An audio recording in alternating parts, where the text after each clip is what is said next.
He was 44 years old and riding alone into the last stretch of country that still believed in outlaws. James Walker had no wife, no ranch of his own, and no company beyond a bay gelding and a rifle stock rubbed smooth at the grip, and he was tracking the man the valley papers were calling the last of a bad breed up into the snow above Elk Pass.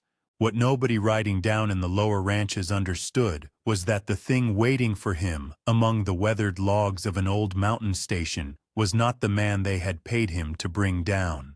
Settle in close and let us know down in the comments where in this wide country you are listening from tonight. James Walker had been born in a sod-roofed cabin on the eastern edge of the grass, the second son of a Missouri wagonsmith who moved his family west after the war with a promise of open country and no one much watching what a man did with his hours. His mother died before he was old enough to remember her voice, and his father died in a wagon accident when James was 11, and the boy was passed on to an uncle who ran cattle up along the Powder River and had neither the patience nor the meanness to make a fuss over him. He was fed and clothed and put to work, and by the time he was 13 he could throw a diamond hitch, cut a calf out of a running herd, and sleep through a thunderstorm rolled up in a wet slicker without complaint. He grew up quiet because there was no one to talk to who wanted much talking, and he grew up watchful because the country he rode taught him early that anything worth knowing was going to arrive first as a shape on the horizon or a print in the mud. The man who made him something more than a hired hand was an old cattle country lawman named Harlan Poole, 62 years old the summer they first rode together, a widower with a gray mustache and a bad left knee, and a habit of chewing peppermint sticks he bought by the pound in Cheyenne. Harlan had been a deputy under 3 different sheriffs by then, and he had taken one look at the 20-year-old James standing in the dust outside a saloon in Buffalo with a broken nose and $2 in his pocket and told him he had the eyes for the work if he had the stomach. James had gone with him, not because he wanted to be a lawman, but because Harlan was the first man in 9 years who had spoken to him as if he expected an answer. Together they rode 10 seasons of high country and low, and Harlan taught him to read a track the way other men read a book, to notice which way a horse favored its off hind, to tell a 2-day-old fire from a 4-day-old one by the way the ash lay, to move quietly through timber and to speak plainly when speaking mattered. Harlan taught him to shoot only when a man could not be talked in, and never at a running back, and to ask a question 3 ways before he trusted the answer. Harlan died of pneumonia the winter James turned 31 in a small clapboard house in Sheridan, and he left James almost nothing because he had almost nothing to leave.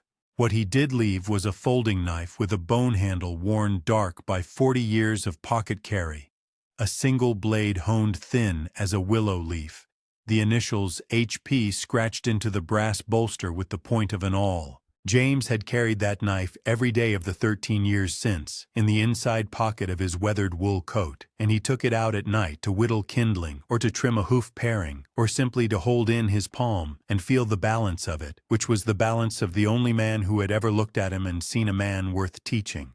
After Harlan, James had drifted into the trade the old deputy had shown him, not as a badge-wearing lawman, but as a tracker for hire, the kind of man the county sheriff sent for when the trail had gone cold, in country too rough for their own deputies. He worked the ranges from the bighorns down to the medicine bows, and he built a small, quiet name among the stock growers as a man who would go where others would not, and come back with what he had been sent for, or come back honest about why he had not. He did not drink beyond 1 glass, did not gamble, did not lie down with the women who worked the upstairs rooms of the trail towns, and he sent what money he could spare to a widowed cousin in Kansas, raising 2 children on a quarter section of failing wheat. He was not a hard man in the way the dime novels wanted their trackers hard. He was only a man who had learned to expect little and to give careful attention to whatever was in front of him, because Harlan had shown him that careful attention was the closest thing to prayer that a working life allowed. By the fall of his 44th year, James had been 40 days on the trail of a man the papers called the Wolfer, blamed for the shooting of 2 line riders in the Sweetgrass country, and the burning of a hay barn near the head of the Powder, and the theft of a string of horses out of a remount corral above Casey. The Stock Growers Association had put up $300 for the man's capture, dead or alive, and the county sheriff at Buffalo had sent word up to James where he was wintering in a bunkhouse on the Crazy Woman. And James had saddled the bay and taken down the rifle and ridden out the next morning without any particular feeling in the matter beyond the small dry pull of work that needed doing. He had never seen the wolfer, had only the two grainy tin types the association had pressed into his hand, and the descriptions of men who had glimpsed a shape at a distance and filled the rest in with fear. The trail had led him north and west, up out of the grass into the timber, and then higher still into the thin country above Elk Pass, where the aspens gave out, and the wind carried the smell of snow even at midday, and James had followed it steady, one careful mile at a time, because that was the only way he knew how to follow anything. On the 9th day out of the Crazy Woman, he came down into a cow camp on the South Fork, where a foreman named Boyd Ainsley was expecting him with a folded paper and a face that already knew what it was going to have to say. Boyd was a small man in a long coat, 38 years old, with a jaw shaved raw and eyes that would not settle on James's own. He handed the paper across the top rail of the corral without speaking and then busied himself with a latigo that did not need adjusting. The paper was a letter from the secretary of the Stock Growers Association at Buffalo, written in a clerk's neat sloping hand, and it told James in 3 short paragraphs that the bounty on the man called the Wolfer had been withdrawn, that a rider from the KC outfit had confessed on his deathbed to the barn burning and the horse theft, that the 2 line riders in the sweetgrass had almost certainly been killed by the same rider before he turned his own gun on his chest in a hayloft outside Story, and that James's services were no longer required by the association or by any member ranch. The letter thanked him for his diligence. It enclosed no money. At the bottom, in a different hand, the sheriff at Buffalo had written a single line advising him to come down out of the high country before the weather closed the passes and to send word from wherever he wintered so that the office would know he was alive. James read the letter through twice. He folded it along its old creases and put it in the inside pocket of the wool coat, beside the bone-handled knife, and he stood a while at the rail watching Boyd work at the latigo. Boyd said the association had already sent word to 3 other men. Boyd said he was sorry.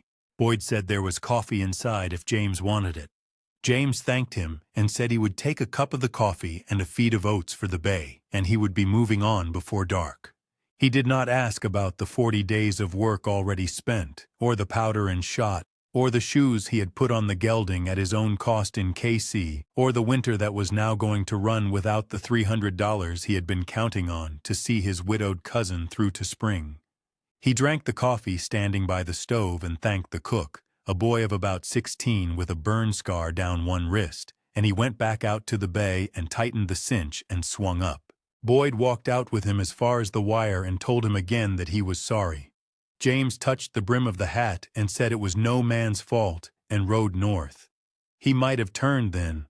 A wiser man, or a man with less of Harlan in him, would have turned south down the drainage and been in the low country by the 3rd day and drinking beer in a stove-warmed saloon by the 4th.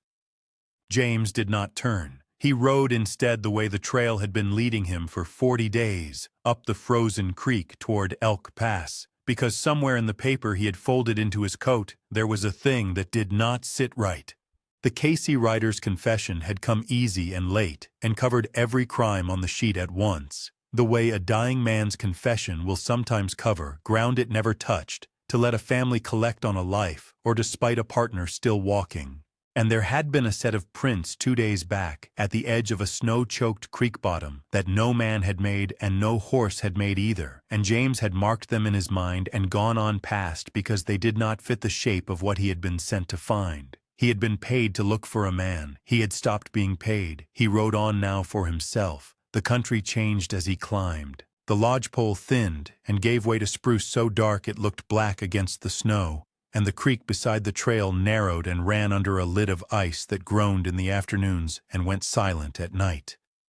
The wind up here did not gust so much as lean, a steady pressure out of the northwest that pushed at the left side of the hat and numbed the left ear inside its wool wrap and made the bay walk with his head canted a quarter turn against it. James rode with the collar of the coat turned up and the reins held short in a gloved hand, and he watched the timber the way Harlan had taught him to watch it, in slow, overlapping arcs, letting the eye rest on nothing and pass across everything. He camped the first night in the lee of a fallen spruce with a fire no bigger than his hat, boiled coffee in a blackened tin, ate hard bread and a strip of jerked venison, and slept with the rifle in the blanket beside him and the bone-handled knife open on his chest. On the second day the snow began, small dry flakes at first that ticked against the brim of the hat like sand, then thicker, in slow drifting curtains that softened the shapes of the trees and swallowed the sound of the gelding's hooves so that he seemed to be riding through a country where sound itself had been laid down and covered. He passed the mouth of a side draw where an old line shack sagged into its own foundation, the door frame twisted, one wall bellied out where the snow of many winters had pushed it, and he did not stop, because whatever had used the shack had used it long enough ago that the drift across the doorway was unbroken. He passed a place where a small stream came steaming out of a spring and ran 10 yards in the open before it went under the ice again, and the bay drank there while James stood at his head and rubbed frost from the long lashes with the thumb of his glove.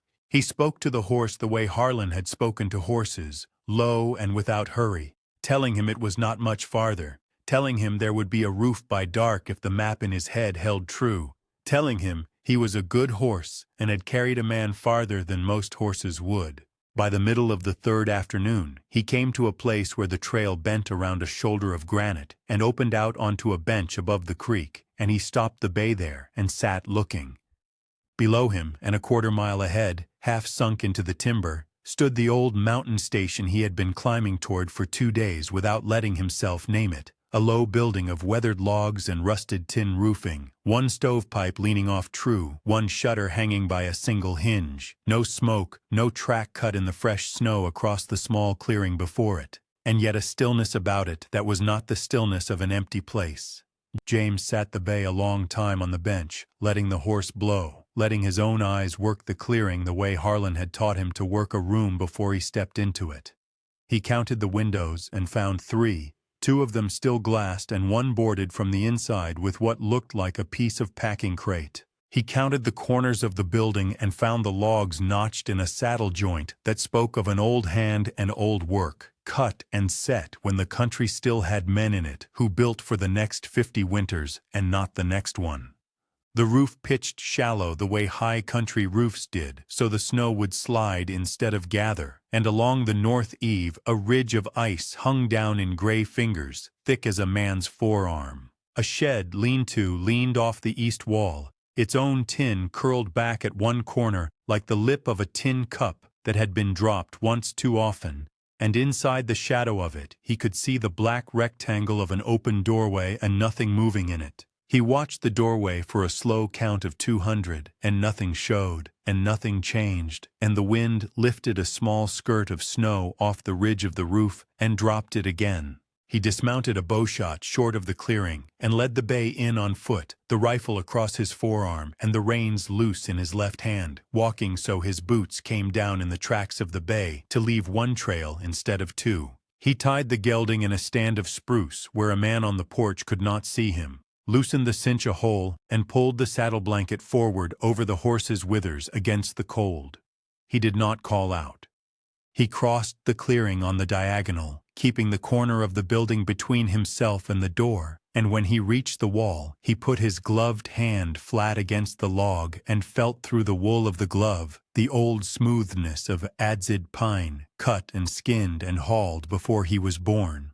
The station had been, by the look of it, one of the small way stations the old freight companies had thrown up in the passes when there was still ore coming down out of the high camps and mail going up. A brass plate above the door, tarnished green, still carried a stamped number and part of a name he could not read for the corrosion.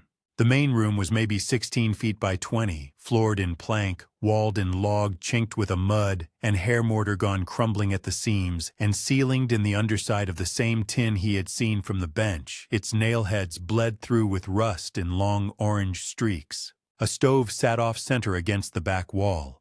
a squat cast-iron box stove with one bad leg propped on a flat river stone, its pipe going up through a tin collar that had been beaten out of a lard can. A plank counter ran along the west wall, once a clerk's counter for the freighter's books, and behind it a set of shelves held 3 tin cups turned upside down, a coffee tin without a lid, a broken lantern with no globe, and a ledger book swollen fat with damp. 2 bunks were built into the east wall, one above the other, their rope lacings gone slack and gray. Under the lower bunk, somebody had shoved a wooden crate stenciled with a brand James did not know. The place had been lived in more recently than it looked. A blanket lay half-kicked into the corner behind the stove, dark wool with a red stripe, and it was not so old that mice had made a nest of it yet. On the plank counter, under a film of dust, he found the faint circle where a cup had been set down wet. In the ashpan of the stove, he found a crust of pine pitch that had not gone entirely hard, and when he broke it with the nail of his thumb, it smeared. Someone had been through here inside the month. Yet the drift across the porch outside was unbroken, and the fresh snow of the last 2 days lay clean over everything a foot beyond the door. That was the first thing that did not sit right, and the second was the smell. It was not the smell of a shut cabin, which is dust and cold iron and old grease. It was a thicker smell, low and animal, the smell of a den where something had bedded down and eaten and bedded down again. It came up strongest from the northwest corner of the room, where the planks of the floor ran up against the log wall, and where, when he knelt and put his cheek near to the wood, he could feel a faint draft moving cold air up out of the seam.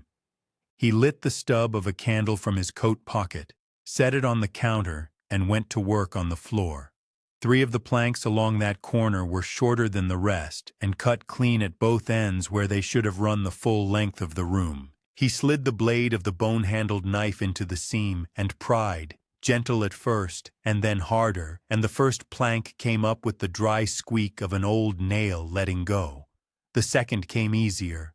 The third he lifted out with his hand.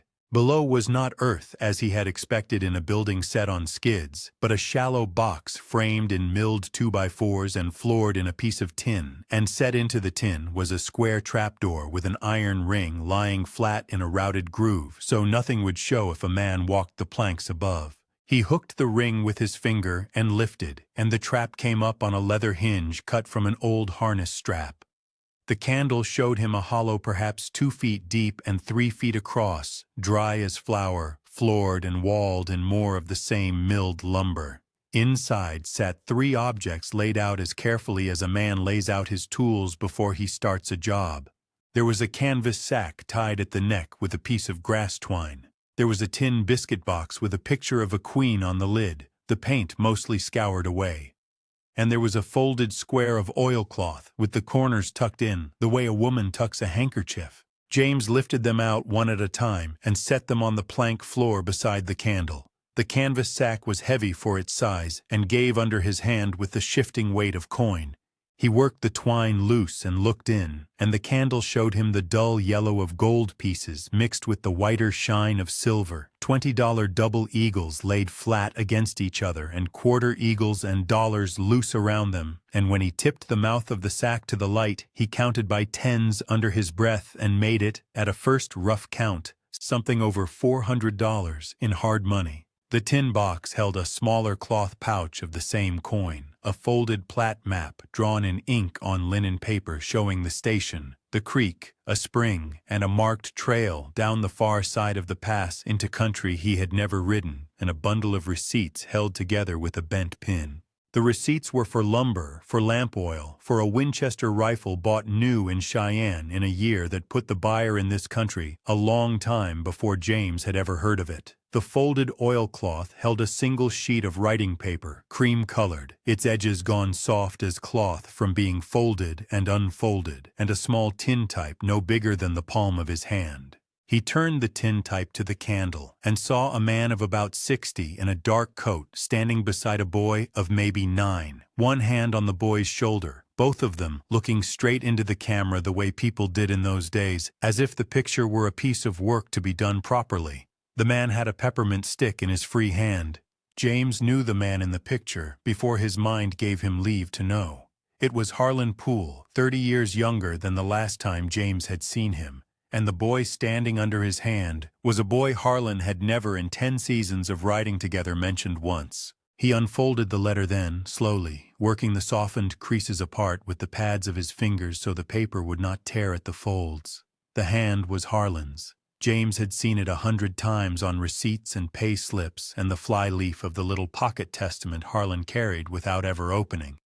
The letter was written in pencil, sharpened often, the words set down carefully in the deliberate print of a man who did not trust his own script under pressure. "Whoever finds this," the letter began, "my name is Harlan Poole, and I built the back half of this station in the summer of my 42nd year with a man named Amos Weir, who is buried now under a spruce out behind the shed. The boy in the picture with me is my son Thomas, who died of the diphtheria in Cheyenne at the age of 11, and his mother a year before him of the same. I came up here after and worked the freight road 3 seasons, and then the road went another way and the company left the station to whoever would have it. I have been coming back to it every fall for a long time to lay in what I can against the day I might need it. There is $460 in coin here as I set this down, and the plat is honest, and the rifle receipt is for the gun that hangs above the north bunk if no one has taken it, and it shoots a hair left at 100 yards.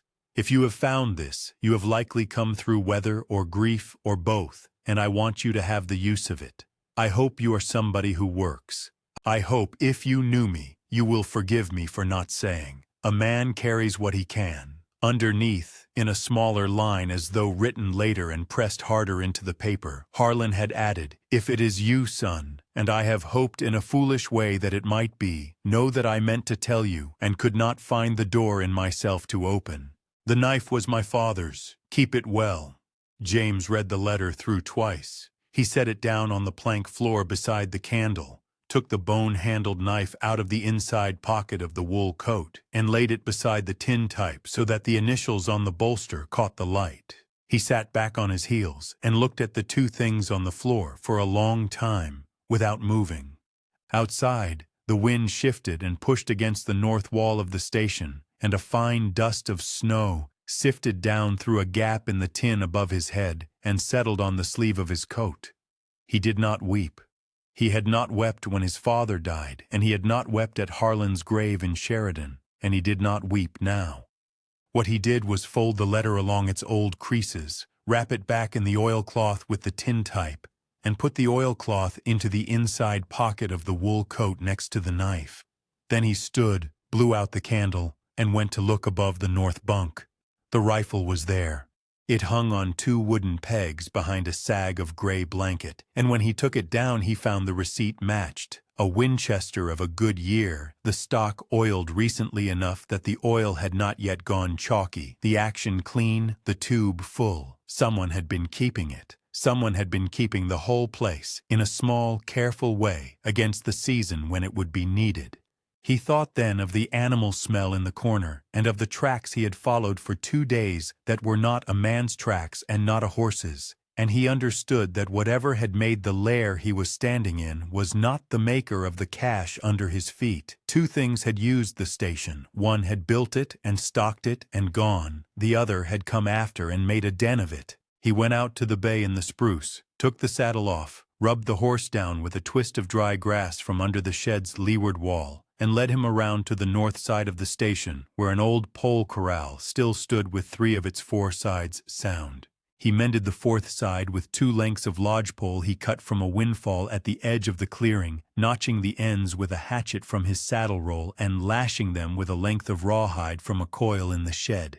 He drew water from the spring the Platte had marked, 140 paces off the northwest corner of the building, and found it flowing under a crust of ice thin enough to break with the heel of a boot. That night he slept in the station with the stove going and the Winchester across his knees, and in the small hours something came to the door and stood on the porch and breathed against the wood, and James did not move and did not speak, and after a long time the thing went off through the timber and did not come back before dawn. In the morning he read the tracks around the porch and saw a plantigrade print longer than his own boot and clawed deep at the toes. And he understood then what had killed the 2 line riders in the sweetgrass. and what the deathbed confession at KC had covered for, and he understood as well that the wolfer of the papers had never been a man at all. He did not go down out of the country.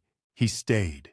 He wrote a letter of his own on the back of one of Harlan's receipts and gave it to a freighter named Ollie Marsh, age 51, who came up the old road in the third week with 2 mules and a load of stovewood he had not known where to sell. Ollie Marsh took the letter down to Buffalo and brought back word 2 weeks later that the sheriff had read it and believed it and would ride up in the spring with 2 deputies to see the tracks for themselves.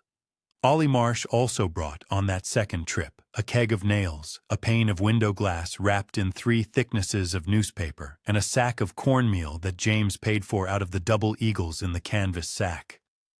James rebuilt the station through the winter and the following spring, a piece at a time, in the order Harlan would have done it. He set the stove level on 4 flat creek stones, cut to a thickness with the back of the hatchet, replaced the lard can collar around the pipe with a proper tin one Ollie Marsh brought up in April, and re-chinked the north wall with a mud of clay from the creek bank, and horsehair combed out of the bay's tail. He tore out the rotted floor planks in the northwest corner, sawed new ones from a pair of straight lodge poles he felled and split with wedges and a maul, and laid them so the trapdoor still opened cleanly on its harness leather hinge. He put the sack of coin back into the hollow when he was done, and set the tin box beside it, and closed the floor over the 2 of them, and drove no nails in that spot, so that a man who knew where to look could open it again.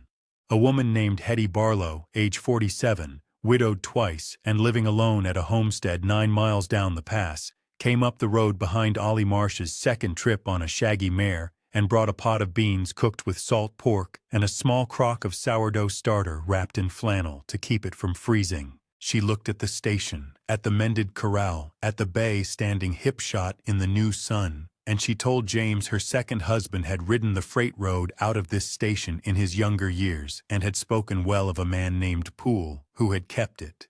James told her the man had been his teacher. Hetty Barlow nodded once, set the crock on the counter and said starter had to be fed, and showed him how. She came back every 3 weeks through that summer with something practical each time. A bundle of tallow candles, a whetstone with a broken corner, a wool shirt of her second husband's that fit James through the shoulders, as if it had been cut for him. The sheriff came in May with the 2 deputies as promised, a man named Wilbur Ord, age 55, thick through the chest and slow to talk, and 2 younger men who did what he told them without asking. They rode the ground with James for 3 days. They saw the tracks around a fresh kill, an elk calf pulled down inside a ring of trampled snow at the head of a draw, and they saw the drag trail and the bed under a leaning spruce where the animal had lain up in the day. Wilbur Ord looked a long time at the bed and at the length of the print beside his own boot, and said at last that he had heard old men speak of such a bear when he was a boy, and had thought they were lying. He rode down out of the country with his deputies, and posted notice in Buffalo and KC and Story that the killings in the Sweetgrass had not been the work of any man, and he sent up to James a paper naming him keeper of the old freight station at Elk Pass under the county's hand, with the right to hold it against any comer for as long as he chose to keep it up. By the end of that summer, people down in the valleys knew James's name and knew the road up to the station, and the road began to be used again in a small way. A cattle buyer named Ford Kettleman, age 62, brought a string of yearlings over the pass in July on his way to the railhead and paid James $2 for the night's grazing in the mended corral and a plate of Hetty Barlow's beans warmed on the stove. A pair of surveyors came through in August, ate at his table, slept on the 2 bunks with fresh rope lacings James had woven that spring, and left him a proper axe with a hickory handle to replace the hatchet he had been making do with. A Methodist circuit rider named Absalom Dean, age 39, stopped one September evening on his way to a burying at a homestead across the pass and read a passage aloud after supper from the little pocket testament James now kept on the counter beside the ledger, and did not press further when James did not join in. James kept the ledger. He wrote in it in pencil, in a hand steadier than he had known his own to be, the names and dates and animals of every traveler who came through, and he wrote, too, on the last page, the $460 Harlan Poole had left in the floor and what he had spent of it and what remained.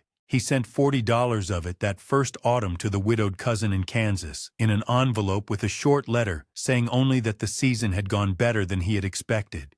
He kept the rifle above the north bunk oiled and kept his own rifle, the one with the stock rubbed smooth at the grip, on pegs by the door, and he kept the bone-handled knife in the inside pocket of the wool coat, and on the counter under a square of clean flour sacking he kept the tintype of Harlan and the boy, where the light from the west window fell on it in the late afternoons. On a still evening late in October of his 45th year, James sat at the plank counter with the ledger open in front of him and the tintype uncovered beside it, and he laid the bone-handled knife on the counter between the two so that the initials on the brass bolster faced the picture. He looked at Harlan Poole in the picture, and at the boy Thomas who had died at 11, and at his own hand, weathered and knuckled, resting flat on the wood Harlan had adzed 40 years before. He thought of his father, who had died under a wagon when he was 11, and of the uncle on the Powder who had fed him and put him to work, and of the men at the Stock Growers Association at Buffalo, who had written him out of their business in 3 neat paragraphs, and had not enclosed the $300 he had counted on. He thought that those men had believed they were sending him down out of the country and had instead sent him up into it, and that the letter which had cost him the bounty had been the letter that put him inside these walls. He put a hand on the folded oilcloth in the inside pocket of the wool coat, where Harlan's letter lay against the knife, and he understood, without saying it, that he had been left the station twice, once by a father he had ridden 10 seasons beside without knowing, and once by his own steady refusal to turn back at the bench above the creek. James Walker was 44 and cast off. He had a bone-handled knife and a rifle, and the 40 days behind him, and no bounty at the end of them. And with those 40 days he came into an old freight station above Elk Pass that no man had wanted. It was the best 40 days he ever spent. If this story sat with you, leave a word below, share it with someone who has been counted out, and tell us where you are watching from tonight. And ask yourself, quietly, what abandoned thing in your own life you might be the one meant to keep.